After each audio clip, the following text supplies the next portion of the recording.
Bonsoir, amis de la nouvelle émission L'enfant, un business pas comme les autres. Alors ce soir, j'ai encore une maman, une invitée. Elle s'appelle Anastasia. Est-ce qu'Anastasia, elle est là? Oui, je suis bien là. Bonsoir. Bonsoir Anastasia. Bon Anastasia, vous êtes une maman qui va raconter encore les misères qu'on fait aux mamans. Vous allez simplement nous dire dans quelle région vous êtes et je vais vous laisser commencer de raconter toute votre histoire. Ok? Ok. Allez-y, allez-y. Du coup, j'habite à Marseille, dans les Bouches-du-Rhône. Et par rapport à mon histoire, le 20 mars 2022, j'ai subi une fausse couche. Suite à ça, j'ai eu beaucoup de problèmes de santé. Donc, j'ai décidé de demander du soutien à mon assistante sociale, qui n'a pas pu m'aider sur le coup, mais qui m'a conseillé de confier mon fils à quelqu'un de confiance dans ma famille. Donc, j'ai confié mon fils en début avril à ma belle-mère. Il devait rester chez ma belle-mère environ 2 mois, le temps que je me rétablisse correctement. En début mai, j'ai une nouvelle éducatrice de l'AEMO de la sauvegarde 13 qui a repris mon dossier. Cette éducatrice, je n'ai jamais rencontrée vu qu'elle ne m'a jamais proposé de rendez-vous. J'ai pu échanger avec elle 2 fois au téléphone et ça a été des échanges qui n'ont pas été très concluants. Suite à ça, cette même éducatrice a déposé un rapport mensonger auprès du juge des enfants qui a ordonné le placement de mon fils le 20 juin 2022. Donc, ils sont partis chercher mon fils. Dites-moi. Juste pour savoir, elle s'appuie sur quoi comme type de mensonge? Vous aviez le rapport mensonger ou pas? Oui, j'ai lu le rapport. Elle dit qu'elle ne sait pas où j'habite, que je refuse de travailler avec elle, que je refuse de rentrer en contact avec elle, de lui transmettre les coordonnées de ma belle-mère. Et elle demande que mon fils soit recherché par voie de police. Donc ça, c'est le rapport qu'elle a déposé au juge. Quand j'ai reçu l'ordonnance du juge 2 jours après le placement de mon fils, sur l'ordonnance du juge, ce qui était clairement écrit, c'est que les services du 51, puisque ma belle-mère à qui j'avais confié mon fils habite dans le 51, donc on dit que les services du 51, les services sociaux du 51 ont fait un signalement, que l'école maternelle de mon fils aurait fait un signalement. Tout de suite, moi, je me suis entretenue avec les personnes concernées qui ont toutes démenti les faits. Donc, j'ai immédiatement déposé une plainte contre cette éducatrice. Suite à ça, j'ai eu le droit de voir mon fils 2 fois par mois pendant 1 heure. Donc, 2 visites de 1 heure dans le mois. La dernière fois que j'ai vu mon fils, c'était le 26 août 2022. Pendant cette visite, j'ai retrouvé mon fils dans un état catastrophique. Il avait des sécheresses cutanées, il avait des plaques sur tout le corps, il avait des bobos, il avait des poux dans les cheveux. Du coup, à la fin de la visite, je me suis énervée. Donc, j'ai demandé aux éducatrices pourquoi mon fils était dans cet état-là. Bien sûr, je n'ai pas eu de réponse. Elles m'ont dit qu'elles allaient en parler avec la famille d'accueil, mais voilà, c'est tout. Suite à ça, tout le long du mois de septembre, je n'ai pas reçu de planning pour voir mon fils et à la fin du mois de septembre, on m'a informé que le juge suspendait mes visites. Donc, à partir de ce moment-là, j'ai quasiment plus eu de nouvelles de mon fils. Je n'avais pas le droit de le voir ni par vidéo, ni de l'avoir au téléphone. Et je n'ai pas vu mon fils pendant 7 mois. Donc, bien sûr, j'ai déposé un appel qui a eu lieu le 13 octobre 2022. Lors de cet appel, sur les conseils de mon avocat, je n'ai pas remis le placement en cause, mais j'ai demandé à ce que mon fils soit placé sur Marseille, puisque la juge a trouvé bon de placer mon fils dans le 51, sur prétexte qu'il ne savait pas où j'habitais, alors qu'à plusieurs reprises, ils se sont rendus à mon domicile et que j'ai partagé à plusieurs reprises des justificatifs de domicile. Ils se sont aussi servis du prétexte que mon fils habiterait dans la Marne, que le père de mon fils habiterait dans la Marne, alors que le père de mon fils habite en Seine-et-Marne. Donc, il y a eu une erreur de région. Donc, durant la cour d'appel, j'ai demandé à ce que mon fils revienne sur Marseille et qu'on remette mes droits de visite. Et toutes mes demandes ont été refusées, malgré le fait que le rapport des éducateurs des services sociaux de la Marne demandait à ce que mon fils revienne à Marseille. Donc, ils n'ont pas du tout écouté le rapport des services sociaux, qui est d'ailleurs arrivé avec 2 jours de retard. En ayant reçu du coup la décision de la cour d'appel, moi et mon avocat, on a été un peu choqués de cette décision. Donc mon avocat a décidé d'aller au tribunal de Marseille pour s'entretenir directement avec la juge des enfants en charge de mon dossier. Donc là, à ce moment-là, on a appris qu'une nouvelle juge avait été nommée, puisque l'ancienne a été mutée ou était partie, peu importe, et que cette nouvelle juge n'était même pas au courant de la suspension de mes droits. Donc, cette nouvelle juge m'a accordé une audience en urgence le 8 décembre 2022. Lors de cette audience, je suis restée assez calme et courtoise, vu qu'on m'avait déjà enlevé mes visites après m'être énervée par rapport à l'état de mon fils. Donc, cette juge a ordonné le retour de mon fils sur Marseille et elle m'a remis des droits de visite et d'appel à partir du moment où mon fils serait sur Marseille. Donc, moi, je me suis aussi plaint des services sociaux du 51 qui m'ont donné aucune nouvelle pendant tous ces mois. C'est-à-dire que du mois d'août au mois de septembre, j'ai reçu 4 mails pour me dire que mon fils allait bien, qu'il n'avait besoin de rien, que tout se passait bien et rien de plus, pas plus de détails. J'ai pas reçu de photos, de nouvelles pour son anniversaire, ni de photos pour son anniversaire, absolument rien du tout. Donc, je m'en suis plaint à la juge qui a demandé aux services sociaux de plus travailler avec moi sur le lien entre moi et mon fils. Donc, une semaine après le jugement, je n'ai reçu aucune nouvelle, donc j'ai décidé de me déplacer dans la Marne directement pour savoir où ça en était. J'en ai profité pour déposer des cadeaux de Noël à mon fils le 15 décembre 2022. Ces cadeaux lui ont été remis le 31 décembre 2022, donc bien en retard. L'éducateur s'est engagé à envoyer des photos et des nouvelles, vu que je n'ai absolument reçu encore. Je me suis à nouveau déplacée le 31 décembre 2022, où j'en ai profité pour apporter des habits à mon fils. Suite à ça, l'éducateur a fait un petit peu d'effort pour me donner un petit peu plus de nouvelles, mais c'était des nouvelles assez minces, quoi. Après ça, un mois après en fait l'audience, je n'ai toujours pas reçu l'ordonnance du juge qui s'était engagé à la rendre tout de suite après l'audience. Donc, pour que l'enfant revienne à Marseille, c'est ça, c'est cette oui, pour que ordonnance-là. l'enfant revienne à Marseille, elle devait rendre son ordonnance pour que les services sociaux de Marseille puissent se mettre en relation avec des familles d'accueil et trouver une famille d'accueil pour mon fils à Marseille. Donc, j'ai pas reçu l'ordonnance, j'ai attendu un mois. Donc, j'en ai informé mon avocat qui a envoyé des courriers au juge qui sont restés sans réponse. Je me suis déplacée au tribunal, j'ai déposé une lettre à l'accueil pour la juge pour lui demander où en était son ordonnance. Quelques jours après, on l'a reçue. Entre-temps, j'ai pu me mettre en contact avec une assistante sociale sur Marseille, à une MDS sur Marseille, qui avait pu se mettre en lien avec les éducateurs et les services sociaux de la Marne. Donc, cette assistante sociale, d'après elle, il fallait encore attendre quelques mois, d'abord attendre l'ordonnance du juge sans laquelle on ne pouvait rien faire, et ensuite attendre quelques mois de trouver une famille d'accueil. Je précise que pendant tout ce temps, bien sûr, je n'avais pas le droit de voir mon fils. Donc, je me suis battue comme j'ai pu. Toutes les semaines, j'appelle mon avocat. Toutes les semaines, mon avocat envoie des courriers et des mails à la juge, mais ça reste sans réponse. Moi-même, j'ai envoyé des courriers aux services sociaux pour leur demander de me donner plus de nouvelles, de me donner quelque chose pour conserver un lien avec mon fils. J'ai même envoyé une vidéo à mon fils qui n'a pas été transmise immédiatement. Ils m'ont dit qu'apparemment, il n'avait pas les outils nécessaires pour lire une vidéo dans sa famille d'accueil. Après avoir insisté pendant 2 semaines, mon fils a apparemment pu voir la vidéo. J'ai envoyé un courrier au juge. Je n'ai pas eu de réponse, ni moi, ni mon avocat. Mais apparemment, la lettre a été transmise directement aux services sociaux. J'ai pu rencontrer plusieurs fois l'éducatrice qui est sur Marseille, qui a repris le dossier sur Marseille. Qui a elle-même demandé aux services sociaux de la Marne de justement conserver un peu plus le lien. Donc, ça a été, pendant tous ces mois, ça a été des appels tous les jours, des SMS, des mails, et pour au final avoir que très peu de choses. Donc là, à la fin du mois de mars, l'éducatrice en charge de mon dossier sur Marseille a enfin trouvé une famille d'accueil.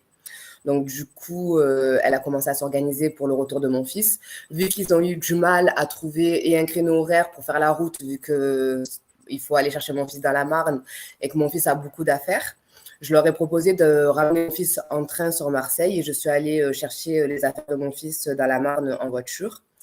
Et après tout ça, en fait, après 7 mois sans voir mon fils, j'ai pu enfin le revoir aujourd'hui. Donc cet après-midi, j'ai pu revoir mon fils pendant 1 heure.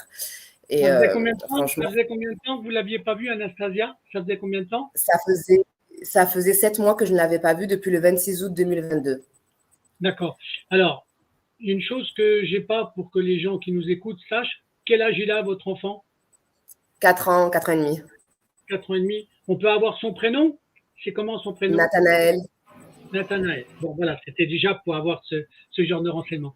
Donc là, vous l'avez vu, ça veut dire que pour que j'arrive à faire le comparatif, le juge qui avait décidé de ramener l'enfant à Marseille, l'ordonnance qui donne ça, elle a été éditée, elle a été rédigée quand, à quel moment? À la mi-janvier à peu près.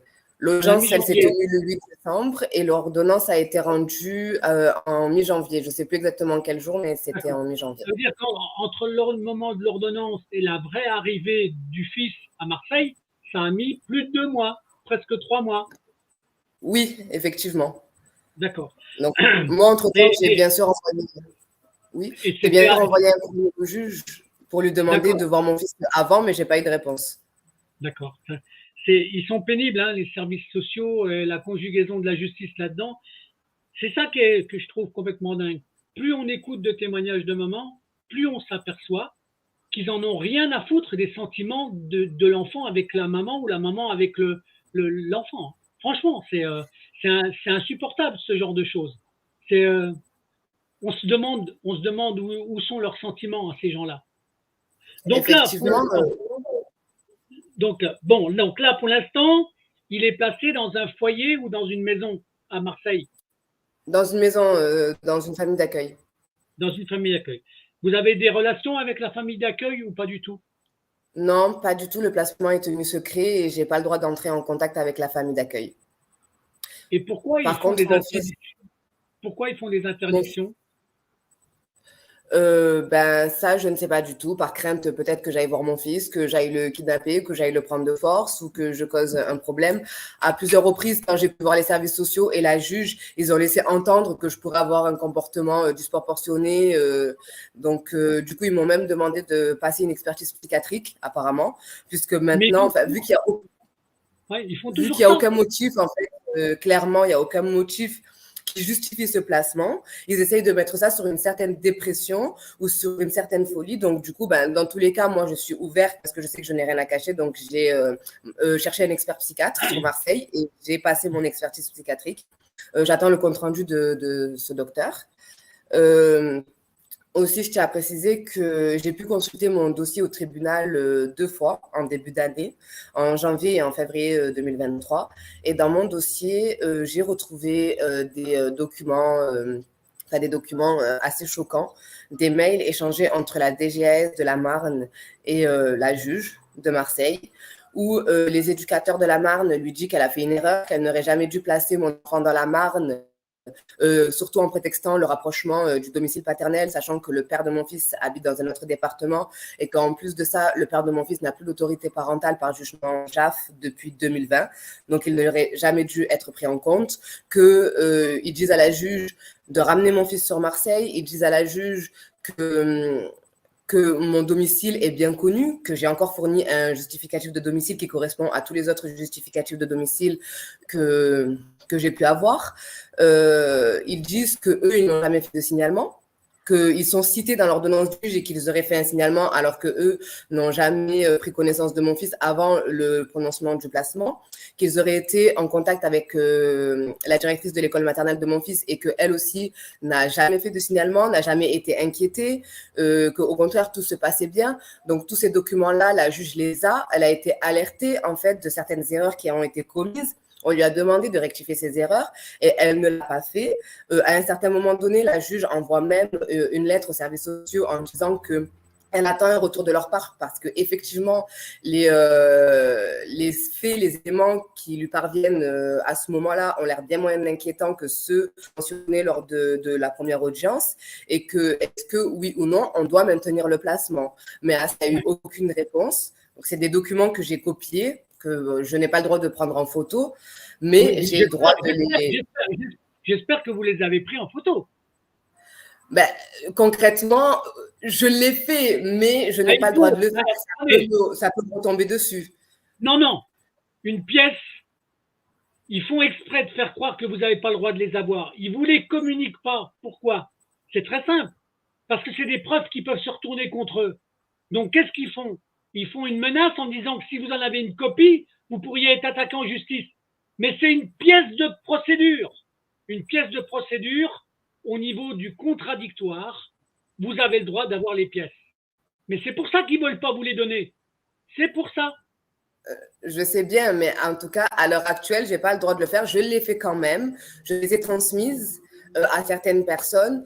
Il y a une enquêtrice qui m'a rappelé, une enquêtrice du commissariat de Marseille du 14e qui m'a rappelé concernant la plainte que j'ai déposée contre la première éducatrice.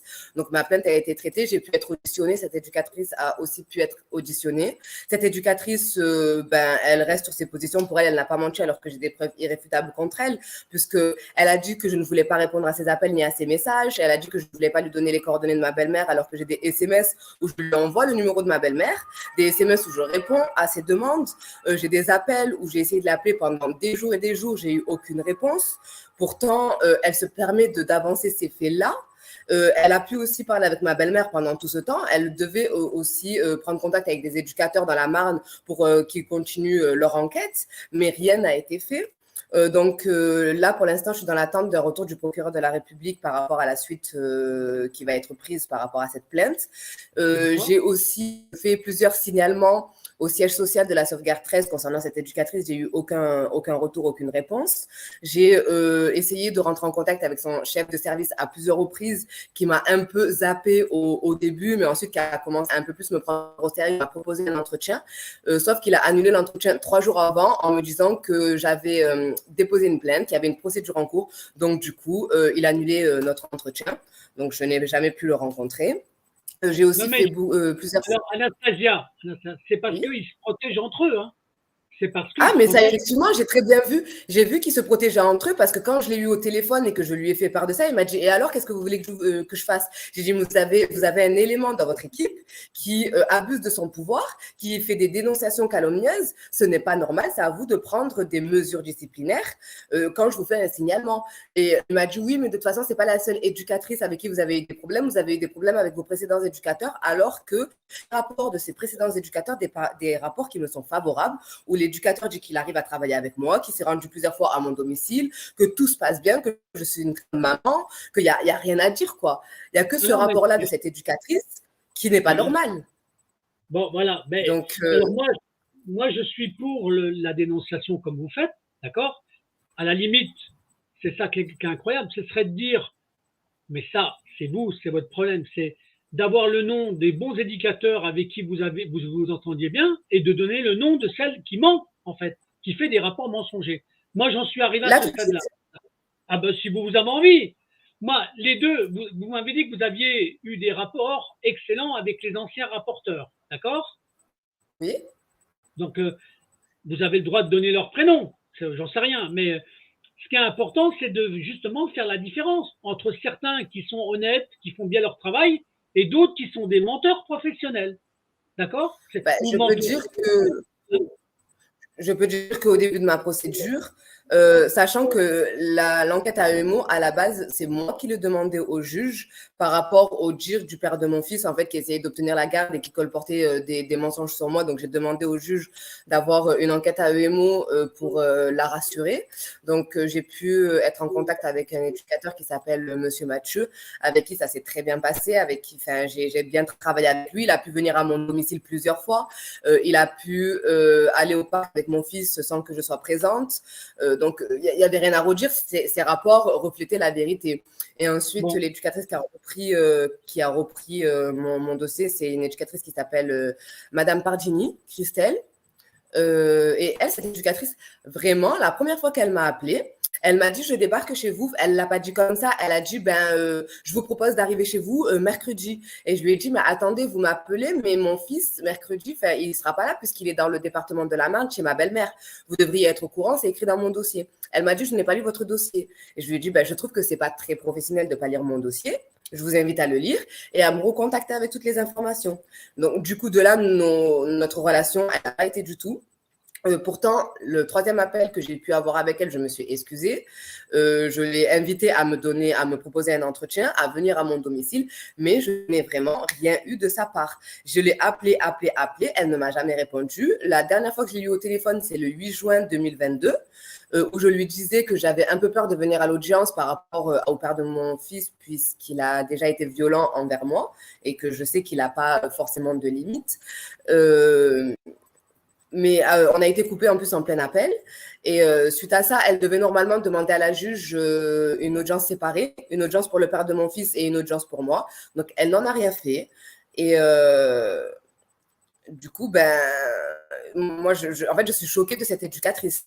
Je suis choquée de cette personne que je n'ai jamais vue et qui a osé déposer un rapport aussi mensonger. Alors qu'en plus, ça, j'ai les preuves. Parce que franchement, regardez, pour vous montrer, j'ai tout ça de preuves. J'ai fait un dossier de 500 pages. J'ai tout ça de preuves qu'ils ont menti, qu'il y a eu des vices de procédure, qu'il y a eu des erreurs, qu'ils ont mal fait les choses, mais je ne peux rien faire. Je suis dans cette situation, je suis obligée de suivre le protocole, de maintenant voir mon fils 2 fois par mois pendant 1 heure, d'attendre que mes droits évoluent et peut-être de récupérer mon fils le 31 décembre au terme du placement ou alors il sera encore renouvelé pour 1 an. Et personne ne m'écoute. Quand j'essaye de parler de ça, j'essaye de me défendre, on essaye de me faire passer pour une fois et on me demande d'aller faire des expertises psychiatriques. Expertise psychiatrique pour laquelle on se bouge même pas, quoi. La juge, elle n'a même pas 4 mois après, mandaté d'experts pour me faire cette expertise. Ça montre à quel point je suis dangereuse et à quel point je suis folle. Donc, du coup, comme je vous ai dit, j'ai décidé de la faire de mon côté. Anastasia, est-ce que vous êtes, je vous dis ça par rapport à toutes vos pièces que vous avez, est-ce que vous êtes au courant que votre enfant, c'est pas un enfant? Pour eux? Vous savez, pour eux, pas du tout. Vous savez ce que c'est pour eux? Pour eux, c'est un dossier.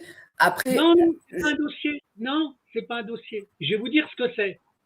C'est de l'argent qui est sur 2 jambes. C'est de l'argent. Quand on vous enlève votre enfant, si vous demandez un secours comme vous avez fait, une aide, normalement, au lieu de vous allouer une aide provisoire qui dure pas longtemps et vous rendre votre enfant, ils profitent de la situation pour l'enlever et le mettre en placement. Pourquoi? Parce que en moyenne, en France, un enfant qui est enlevé, chaque mois, ça coûte en moyenne 7 500 € à 8 000 €. D'accord? Le pire, c'est que vous pouvez le savoir quand vous demandez un rapport au département pour savoir combien coûte au département le placement de votre enfant. Ils ont l'obligation de vous faire un document officiel. Et vous verrez que chaque mois, ils cumuleront le nombre de mois placés et combien ça coûte au département. Ça, c'est le premier point. Le deuxième point qu'il faut que vous sachiez, quand ils vous font passer des visites médicales psy et ainsi de suite, ils sont capables après de dire que c'est votre défaillance qui a pu rendre malade votre fils. D'accord? C'est pas le fait qu'on enlève l'enfant à la maman qui peut rendre l'enfant triste. C'est pas du tout ça. Ils considèrent que vous êtes une malade qui rend malade l'enfant. Alors que c'est eux qui rendent les enfants malades parce qu'on les sépare de leur maman. Donc, qu'est-ce que ça provoque derrière? Ça provoque une surprime du montant financier. J'espère qu'il n'a pas eu une qualification de, comment dirais-je, d'enfant malade. J'espère que non. Vous n'êtes pas au courant. Ah non, mais mon enfant, il va très bien. Quand ils ont récupéré mon enfant, il n'avait aucun problème, hein, ni physique, ni nutritionnel, ni psychologique, aucun mal-être. Mon enfant va très bien. Le seul mal-être qu'il a, à l'heure d'aujourd'hui, c'est de ne pas voir sa maman. Non, ben voilà. Donc, mais ça, il faut faire attention parce qu'ils sont capables de dire que si l'enfant il est triste, c'est de vous voir que ça le rend malade. C'est l'inverse qu'ils font. Ils transforment toujours. En fin de compte, c'est comme la justice en France. Hein. C'est souvent la victime qui devient coupable. C'est toujours comme ça qu'ils font. Mais pour l'instant, comme il est revenu sur Marseille, qu'il est dans une famille, ce que j'espère simplement, c'est que maintenant, ils comprennent que vous êtes à même de pouvoir garder votre fils. Alors moi, il y a 2 questions que je voudrais vous poser pour savoir quels sont éventuellement les arguments qu'ils pourraient utiliser. est-ce que vous avez du travail? Vous travaillez ou vous êtes, est-ce que vous avez une profession? Est-ce que vous avez une Oui, je activité ou travaille. pas?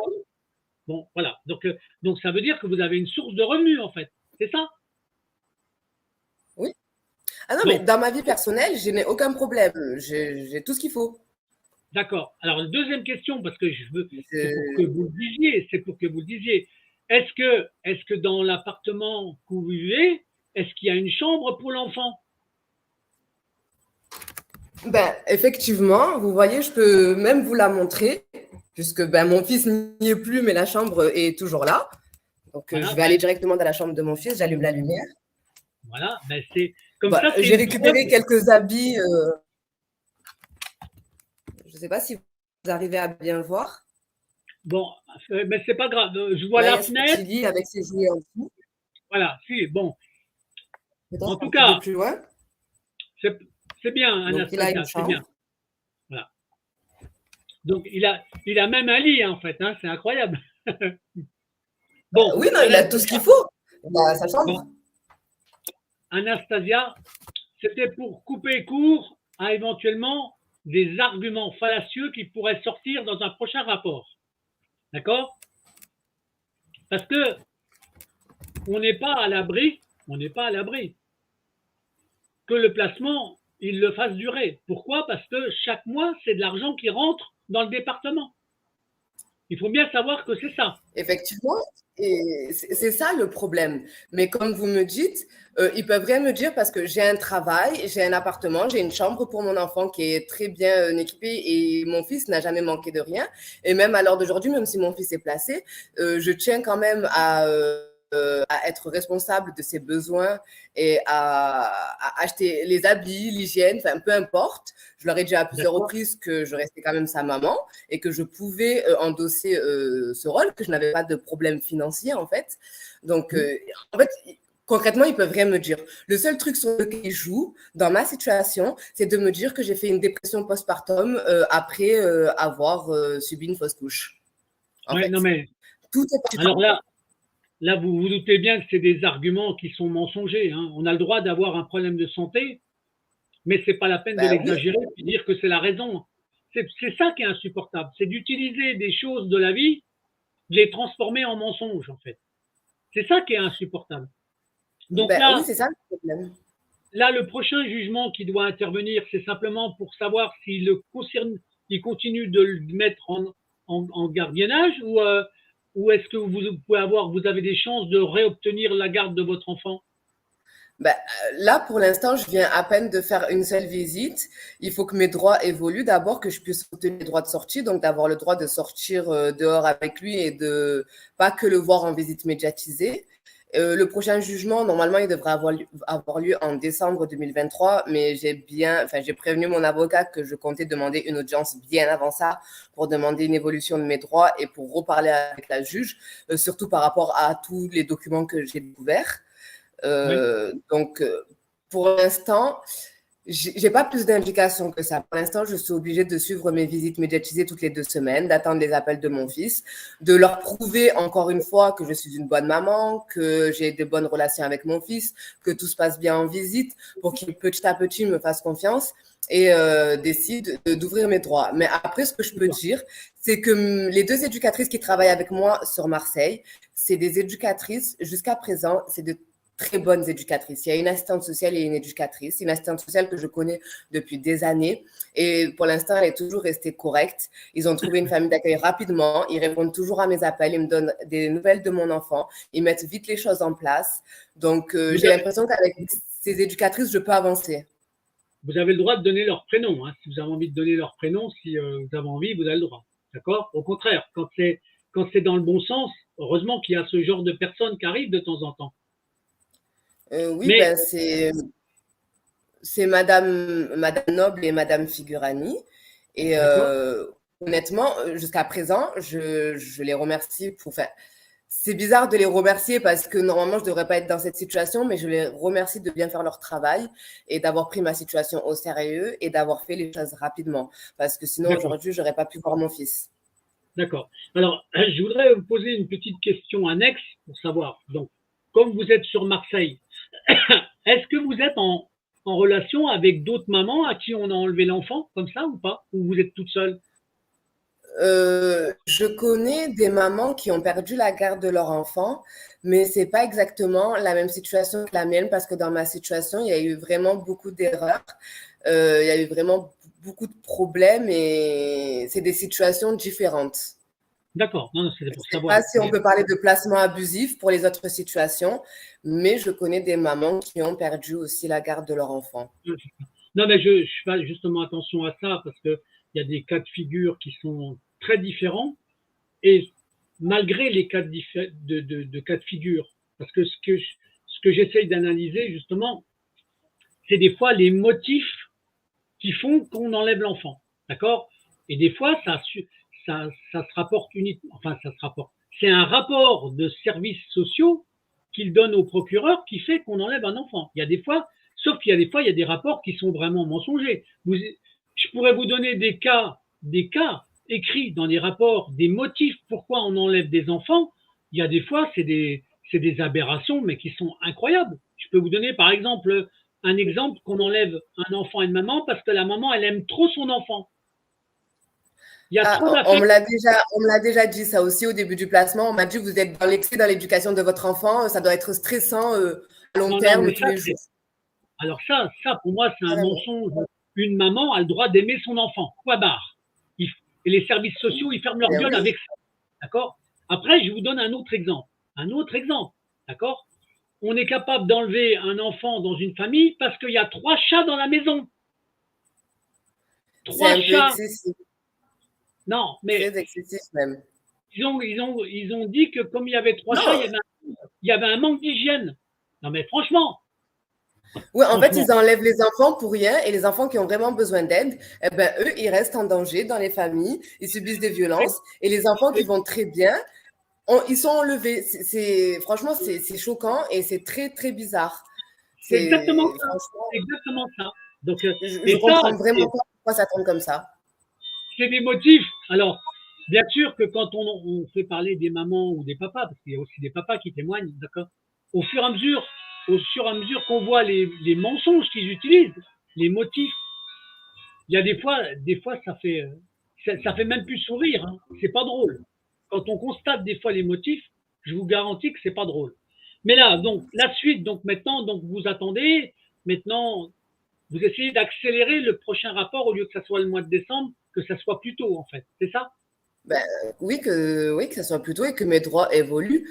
Parce que si j'ai pas eu le temps de faire évoluer mes droits d'ici le mois de décembre, si au mois de décembre, je suis toujours aux visites médiatisées, au mois de décembre, je sais très bien que le placement de mon fils va être renouvelé. Au mois de décembre, les éducateurs doivent être prêts à dire à la juge, elle est sortie avec son enfant a droit chez elle, elle a un appartement adéquat pour accueillir son enfant, elle est prête à récupérer son enfant. Parce que D'accord. sinon, mais après, de toute Est-ce que façon, depuis le début, je suis acharnée, je fais vraiment tout ce qu'il faut. J'ai fait des allers-retours dans la Marne quand il le fallait. Je suis présente, j'appelle toutes les semaines, pratiquement même tous les jours. J'envoie des mails, j'envoie des lettres. Je fais tout ce qui est en mon pouvoir, en non, fait, pour essayer de me faire entendre et essayer de faire avancer la situation. Mais après, je sais très bien qu'il n'y aura peut-être pas de résultats. Il n'y aura peut-être pas de résultat puisqu'ils ont tendance à tout étouffer en fait et à ne pas reconnaître leur erreur. D'ailleurs, non, mon mais avocat me le dit aussi. Mon avocat me dit franchement, si vous voulez aller dans ce sens-là, je vais vous soutenir et on va aller dans ce sens-là, mais ne vous attendez pas à avoir un résultat parce qu'en général, ça ne fonctionne pas. En général, ben, l'État, la justice fait ce qu'ils veulent et ben, les gens subissent. d'accord. Mais Mais moi, je ne alors, peux pas vous me savez, résigner à ça. Anastasia, c'est pour ça que les témoignages de mamans sont très importants. Moi, plus je publie de témoignages, plus les mamans, elles envoient ça, elles envoient des fois toutes les séries, les dernières mamans, d'un seul coup à des juges, en expliquant ce qu'on est capable de faire à des mamans, hein, d'accord? Mais quand on voit le cumul des mensonges qui circulent et des services sociaux, parce que la chance que j'ai, c'est que non seulement j'ai des mamans qui témoignent, mais j'ai aussi des fois des couples, papa-maman, et j'ai aussi ce qu'on appelle des alerteurs historiques qui racontent comment on enlève les enfants en France depuis Louis XIV. D'accord? C'est pas d'hier, hein? le mécanisme de l'enlèvement des enfants, c'est un business en France depuis très longtemps. Très longtemps. D'accord? Après, vous avez quoi? Vous avez aussi ce qu'on appelle la perversité qu'on est en train de faire à l'école, avec l'enseignement de la sexualité, même dans les maternelles. D'accord? Il faut montrer que toutes les choses sont liées. Le dysfonctionnement des services sociaux, il est attaché au dysfonctionnement même de la justice et voire même de temps en temps de la perversité de certains services sociaux. Donc maintenant, moi, je suis content que vous témoigniez parce que pour moi, c'est important, surtout que vous avez l'air d'avoir un dossier quand même qui est plutôt solide. Vous avez une situation qui a l'air bien et vous avez un lieu de résidence qui permet d'avoir votre fils. D'accord?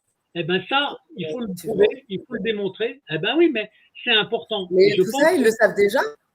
Ouais, tout ça, ils le savent déjà et toutes les preuves, ils les ont. Mais quand je dépose des preuves dans les dossiers, on fait semblant de ne pas les voir. Donc, qu'est-ce que je peux faire de plus? Alors, ce qu'on fera, si vous êtes d'accord, ce qu'il faudra par email, d'accord, c'est me faire suivre les contacts que vous avez dans les services sociaux. Si vous avez des emails, si vous avez l'email de quel tribunal, l'email de tel procureur. Moi, je peux, en tant qu'alerteur, d'accord, je peux aussi leur poser des questions. Ça peut aider, hein. C'est pas pour vous nuire, au contraire. C'est une question d'ordre, on va dire, d'ordre du système. Pourquoi on en est arrivé là en France? D'accord? Ça peut être très important. Et je me souviens d'avoir fait, par exemple, je vous donne un exemple, hein, dans une autre juridiction, parce que ma spécialité à l'origine, c'était le monde de la mafia des tribunaux de commerce. Vous savez qu'il y a des magouilles avec les tribunaux de commerce qui volent les entrepreneurs. C'est le même mécanisme qui vole les entreprises, qui vole les enfants aux parents. C'est pareil. C'est le même mécanisme. Eh bien, quand vous envoyez une vidéo d'un témoin directement au juge, ça peut changer la donne. Et moi, ça m'est arrivé de le faire. Hein? Non, mais c'est mon objectif. Si je témoigne aujourd'hui, déjà, c'est pour faire avancer ma situation, pour aider peut-être les futures mamans qui sont dans cette situation. Mais c'est bien sûr mon objectif. Cette vidéo, je compte bien la partager un maximum. Je compte bien l'envoyer à toutes les personnes à qui j'ai fait un signalement déjà auparavant. Et ne vous inquiétez pas, j'ai gardé tous les échanges avec tous les services auxquels j'ai eu affaire. J'ai gardé toutes les lettres, tous les mails, tous les appels. J'ai pratiquement tout, donc ça sera facile de vous les faire parvenir. Alors Anastasia, ce qui est important, c'est justement toutes ces pièces. Pourquoi? Parce que les pièces que vous avez qui constituent un dossier, ça empêche de vous attaquer pour diffamation. D'accord? Quand vous avez des pièces, donc celles-là, elles sont très précieuses. Et ils n'aiment pas quand on a des pièces. Pourquoi? Parce que ces pièces, elles se retournent contre eux. Surtout si vous avez des preuves qui prouvent qu'ils ont menti ou qu'ils ont manipulé la vérité. C'est ça qui est important. Et comme votre témoignage, il va se cumuler avec plein d'autres témoignages de mamans, parce que à chaque fois, c'est le même mécanisme, hein. Franchement. Alors, soit on a affaire à des gens qui sont incompétents, parce que ça arrive aussi. Ils regardent même pas les dossiers, ils ont un mécanisme automatisé. Mais ce que je trouve grave, mais vraiment très grave, c'est qu'ils tiennent jamais compte du sentiment de l'enfant vis-à-vis de la maman. Jamais. Pour eux, c'est pas un problème. C'est eux qui font mal à l'enfant, mais c'est tout juste si c'est pas vous qui êtes responsable. Hein? Et ça, moi, ça m'insupporte en fait. Après, qu'ils ne disent pas qu'ils sont, enfin, dans ma situation à moi en tout cas, à plusieurs reprises, ils ont écrit dans les ordonnances que je ne me remettais pas en question par rapport à mon rôle de mère. Honnêtement, j'ai pas du tout envie de me remettre en question parce que j'ai toujours bien fait avec mon fils. Je suis pas la maman la plus parfaite du monde, mais mon fils, il manquait de rien. Et même mon fils, quand même s'il a que 4 ans et demi, même mon fils peut dire que jamais je ne l'ai tapé, jamais je ne l'ai insulté ou crié dessus ou fait quelque chose de déplacé. Et aujourd'hui, je me retrouve, j'ai vu mon enfant aujourd'hui. En fait, j'étais un peu perplexe, j'étais un peu stressée parce que vu que ça fait 7 mois que je n'ai eu aucun contact avec lui, j'avais un peu peur de sa réaction, j'avais peur qu'il soit énervé contre moi, qu'il pense que je l'ai abandonné ou qu'il soit un peu en retrait. Mais finalement, mais pas du tout. En fait, j'ai retrouvé mon fils et je me rends compte que le lien qu'on a, en fait, il a passé ces 7 mois et qu'il est toujours présent. J'ai toujours le même lien aussi proche avec mon enfant. Et au moment de le quitter, au moment de partir, franchement, ça me déchire le cœur. Mais mon fils s'est approché à moi et il m'a dit, mais on m'a dit que je pouvais revenir avec toi à la maison tout de suite. Je veux pas que tu me laisses, je veux pas que tu partes. J'ai essayé de le rassurer comme j'ai pu parce que de toute façon, j'ai pas le choix. Mais franchement, ça me tient sur le cœur de voir mon enfant comme ça. Donc là, vous l'avez vu aujourd'hui pendant 1 heure. Oui. Est-ce que vous étiez toute seule avec lui ou il y avait un surveillant ou un service social qui était là? Il y avait mon éducatrice qui était là. Alors, dans la pièce. Qui était dans la pièce, d'accord? Oui. Est-ce que je peux vous poser une question très bête? Mais quand je dis bête, c'est vraiment très bête. En 1 heure, vous l'avez vu pendant 1 heure. Oui. Hein? Combien vous lui avez fait de bisous en 1 heure et combien lui vous en a fait? Honnêtement, j'ai dû lui faire 2 bisous, mais par contre, on s'est fait énormément de câlins. Et ça, je peux pas les compter. Parce qu'à plusieurs reprises, pendant 5 minutes, on s'est pas quitté des bras. Donc, il était vraiment très content de me revoir. Donc, du coup. C'est ça qui est important. Donc, à partir du moment où vous vous sentez, est-ce que la personne qui était du service social a vu que l'enfant était content de vous voir? Ah non, mais oui. Ah non, mais ça, tout le monde l'a vu. Non, mais mon fils, dès qu'il est rentré dans la structure, il a couru tout le long du couloir pour me sauter dans les bras. Il voulait plus descendre de moi. Tout le long, il a pas arrêté de me dire qu'il m'aimait trop, qu'il voulait être avec moi, qu'il voulait partir, qu'il voulait rentrer à la maison. Ça, c'est sûr que ça s'est vu que moi et mon fils ont un lien très fort, qu'il m'aime, qu'il se sent en confiance avec moi et que je suis sa maman, tout simplement. Voilà. Donc, j'ai envie de rentrer dans sa maison. Bon, ça fait du bien au moral, hein, ça. Ça fait du bien au moral, hein, franchement. C'est sûr que ça m'a fait du bien, franchement, de l'avoir dans mes bras, enfin, après tout ce temps, et de sentir que mon fils ne m'en voulait pas aussi. Bien sûr. Oui, parce que c'est ça qui est dangereux, en fait. C'est qu'à un moment donné, le fait qu'il crée la séparation, les sentiments peuvent s'effriter, en fait, entre la maman et l'enfant. Hein. C'est ce que je pensais. Moi, les miens, non, mais c'est ce que je pensais vis-à-vis de mon fils. Je ne savais pas comment il se positionnait, en fait, dans sa place d'enfant. Mais je me suis rendu compte qu'il ne comprend pas pourquoi il n'a pas le droit de venir avec moi. Mais il comprend que ce n'est pas de ma faute. Et en fait, ce temps-là, ces 7 mois, n'ont pas eu d'impact sur notre relation et sur notre lien. J'avais peur aussi de ne pas le reconnaître, puisque forcément, il a grandi pendant tout ce temps. Bien sûr, bien sûr. En fait, c'est comme si le temps n'était pas passé. Alors, Anastasia, je vais vous dire une petite anecdote d'un témoignage qui va avoir lieu dans très peu de temps. C'est pour vous montrer que ça confirme ce que vous venez de vivre, d'accord?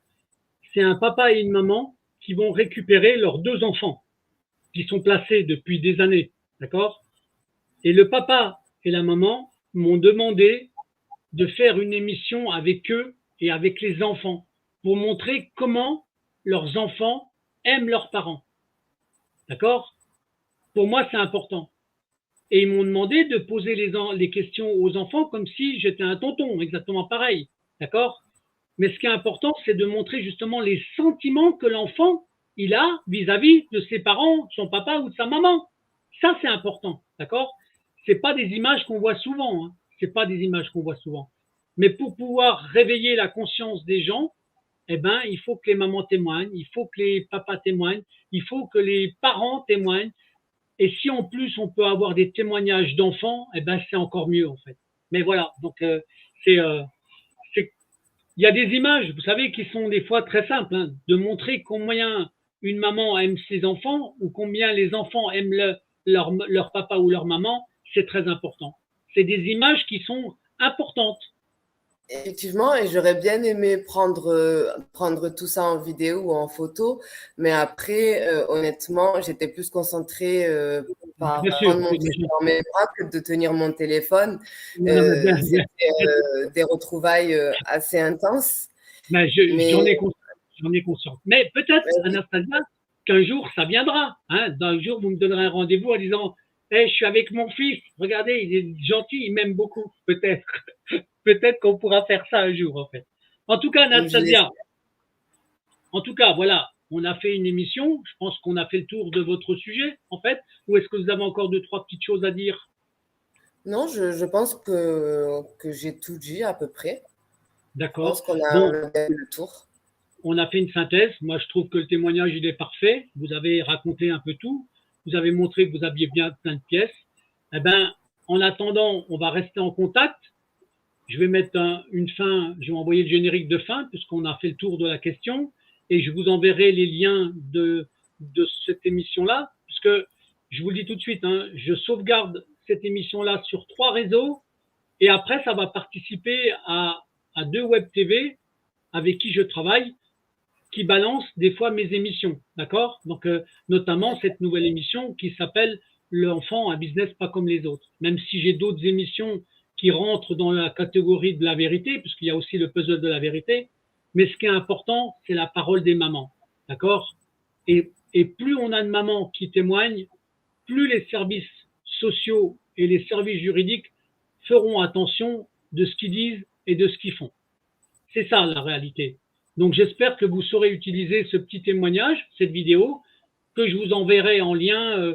Je pourrais peut-être pas ce soir, mais au pire, demain matin, vous l'aurez. D'accord? Parce que j'ai encore une émission ce soir à 21h avec une responsable d'un réseau qui protège le monde de l'enfance. D'accord? Hein? D'accord. Parce qu'il faut faire parler aussi les collectifs, hein, les collectifs qui se battent pour le monde des enfants. D'accord, Anastasia? Oui, j'ai vu les autres témoignages. D'accord, ben, pas tout de suite. J'attends d'avoir le lien de cette vidéo que, bien sûr, je vais essayer de partager un maximum pour essayer de faire avancer ma situation. Eh ben,